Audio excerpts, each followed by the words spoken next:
Eebbi kitaabilee afurii bakkeewwan garaagaraatti sirna ho'aa ta'een guyyaa kaleessaa sadaasa 30 eebbifamee ooleera. Sitiinaa Hajii dabalata sakkattaa nutti dhiyeessiti.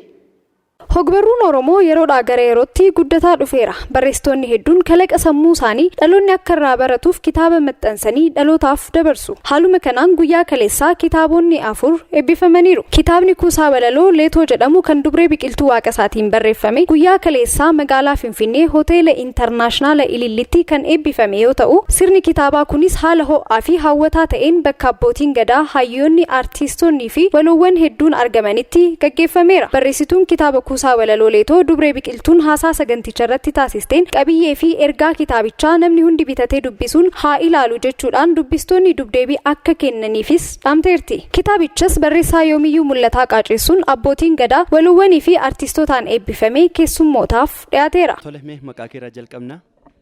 Hayyee maqaan koo Biqiltuu Waaqasaa Oliin jedhama. Barreessituu kitaaba Leetooti. Tole, Leetoon maali? Leetoon hiikuma isaarraa gaafa ka'u looga gujiiti. Hiikni isaa immoo jireenya jechuudha. Gujiin gaafa nagaa si gaafatu lee'iif leetoon akkam jedha. Nagaaf jiruuf jireenyi akkamii jechuudha. Tolemee leetoo kana maalirraan kaatee barreessuu dandeesse? Leetoo an jalqabarraa kaasee walaloo baay'een jaaladha. Haa ta'uyyuu garuu leetoo kan hin filadhee fi jalqabbiin keenya hangafti Oromoon hangafa Booranaa fi Baariintoo Booranaadha. Achumarraa kaasee immoo looga gujii kan hin fudhadheef hangafa waan ta'eedhaaf. Tole, qabiyyeen kitaaba kanaa hagamii? Qabiyyeen kitaaba kanaa peejiin isaa 181dha. Mata dureen isaa immoo 125dha. Tole, mee eebba kitaaba kana irratti qophiilee bashannansiisoo hedduu ture, mee miira akkamitti sitti dhaga'ama? Hedduu gammadeetiin jira. Galatoomaa jechuu barbaada akka gaarii na gammachiisan. Tole, mee namoonni kitaaba kana dubbisanii akka irraa hubachuu danda'anii fi dhaamsa dubbistootaaf akkamitti dhaamuu dandeessame? Dubbistoonni hedduun isaanii hagas maratti jechuun walumaa galatti kan hin jechuu barbaadu kitaabni kun kitaaba haaraadha. Ammoo walaloo ajaa'iba qabatee dhufee waan jiruudhaa fi dubbisaa isaaniin jedha. Dubbisuu mara qofa immoo doon taane infoormeeshiniin kun waan achirra jiruuf naaqunnaman yaada jiru wanta fooyyessuu qabu wanta itti dabaluu qabu achirraan akkanaaf eeran gaafadha jechuudha. Kitaaboti walaloo hedduu barreeffama isaanirraa wanti adda godhu jira?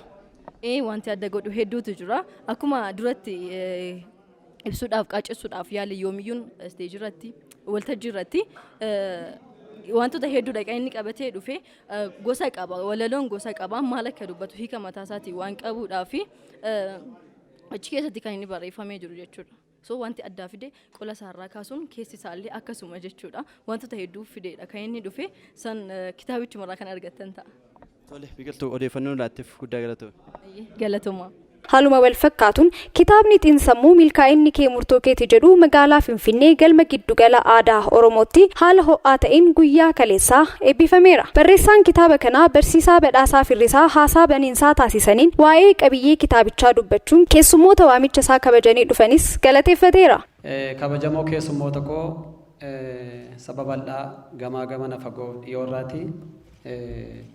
Dhimma koof kan immoo kitaaba koo kana nafaana gammachuu koo hirmaachuuf akkuma kanaaf immoo sababal'aatti naa dabarsuudhaaf warri fagoof dhiyoorraa dhuftan warri na beektan warri na hin beekne jalqaba baga nagaan dhuftanii jechuun barbaada.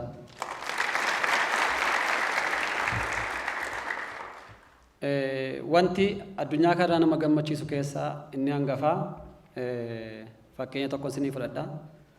Dooktar Fileefaa bilbilaan naasofse nam bilbilee fi egaa seenaa waan qabaniif fiiganii nu dhufanii akkuma kana immoo baay'een keessan fagoodhaaf dhiyoorraa dhuftanii gammachuu koo waan nafaana hirmaattaniif baay'ee galatooma sinan galateeffadha jechuu barbaada.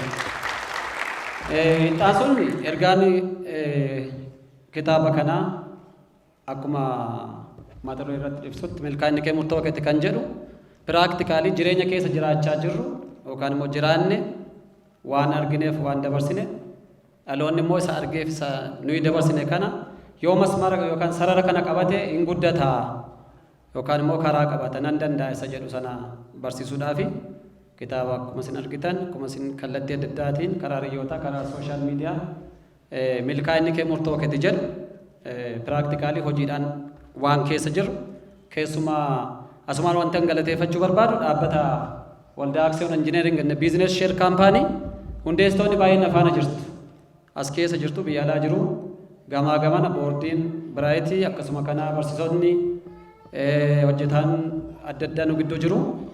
Asumaan mee takka isaaniin naa galateeffadha.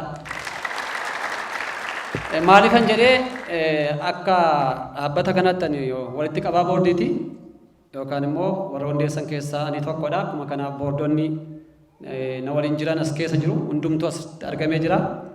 Maal jechuun barbaade kitaaba sana jechuun piraaktikaalii waan dhaabbata sana keessatti chaalenjii yookaan immoo muuxannoo maal goonee saba keenyatti agarsiisuu qabna kan jedhu sana agarsiisuuf kitaaba ta'ee waan as ba'ee fi kitaaba akkumatti argamee yookaan immoo barreeffamee namatti ba'u otoo hin taane waan hojjetamee maal keessa akka darbame borummoo fiichariitiin how to will be success jedhu sana karaa kan agarsiisu waan ta'eef asumaan dhaloonni keenya hundumtuu narraa fudhadhaa dhalootatti naa dabarsaa nu gargaaraa isiniin jechuun barbaada galatooma.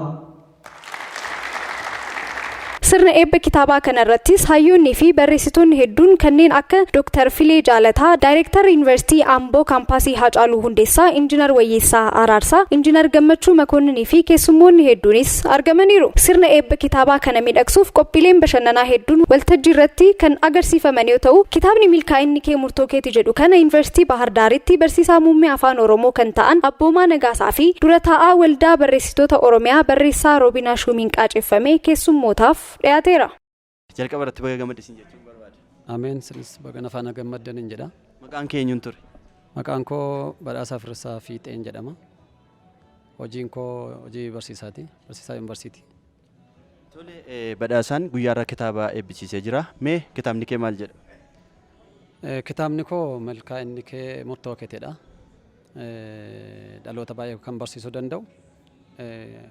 Asumaan carraa kanatti fayyadamee mul'anni kun sabatti naa ba'uu isaatti baay'een gammadeen jira jechuudha guyyaadha. Miira akkamiitu sitti dhaga'ame? Baay'een gammada.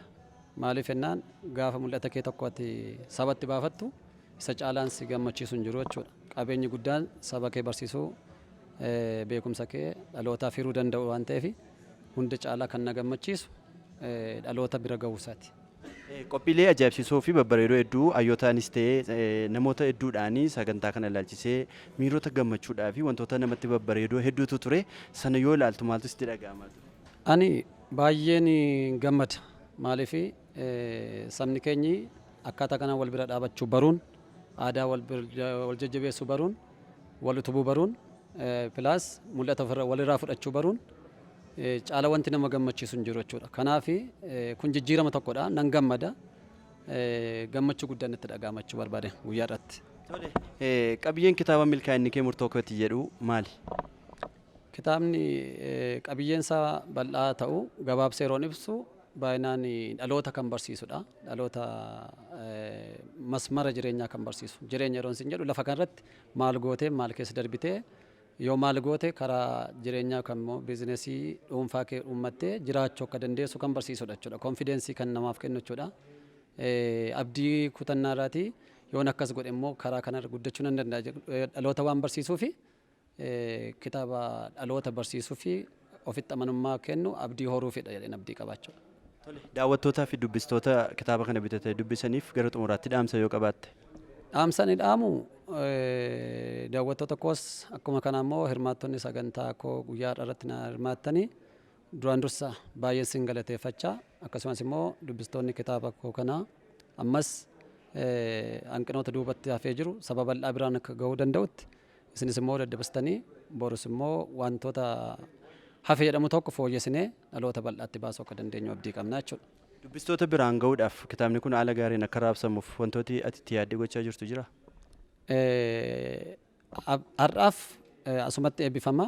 Yeroo biraaf garuu iddoo barbaachisaa ta'etti kutoota barbaachisaa ta'etti kutaa raabsaa keenye dhaloota hundumaa bira ga'uu akka danda'u baay'inaan hin hojjennaa.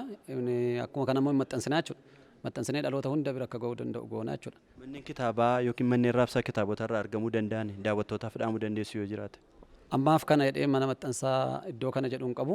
Yeroo biraaf sagantaa fudhadhee saba bal'aaf kanan ibsu ta'a jechuudha. Tole, odeeffannoon alaattiif maqaa daawwattoota miidiyaa Wiirtuutiin sin galateeffadha. Isinis galatoomaa baay'een sin kabaja ulfaadha.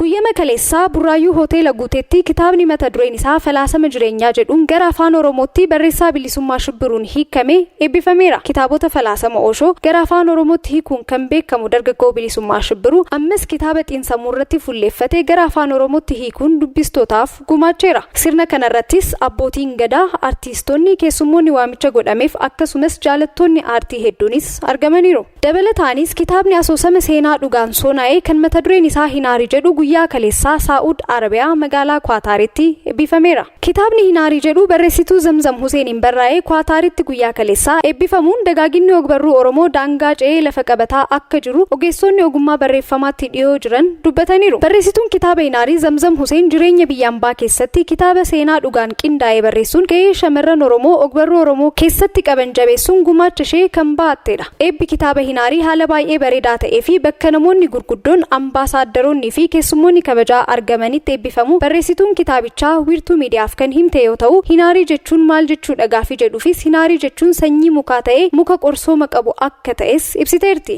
Waa'ee biyya ambaa keessa taa'anii kitaaba hojjechuu Zamzam wayita ibsitus wanti dadhabbii hin qabne hin jiru, barreessuu hanga maxxansutti bu'aa bahii hedduu qaba. Eessallee taa'anii yaada qindaa'ee fi fedhii yoo qabaatan Oromoon waan isaa galmeessee seenarratti qabachuun waan isaa akka sassaabachuu danda'uu fi Oromoon iddoo jiraatee turetti akka hin sobamnee fi hin ganamneef akka ragaa guddatti taa'uun faayidaa buusa waan ta'eef barreessuuf haala mijataa qofa eeguu hin qabnu jetti Zamzam. Dhumarrattis ogbarruun ibsituu fi madda ragaa qaroomin hawaasa tokkooti. Kanaaf dagaaginna ogbarruu Oromoof jabaannee hojjechuu qabna jechuun gama wiirtuu miidiyaatiin dhaamsa ishee dabarsiteerti.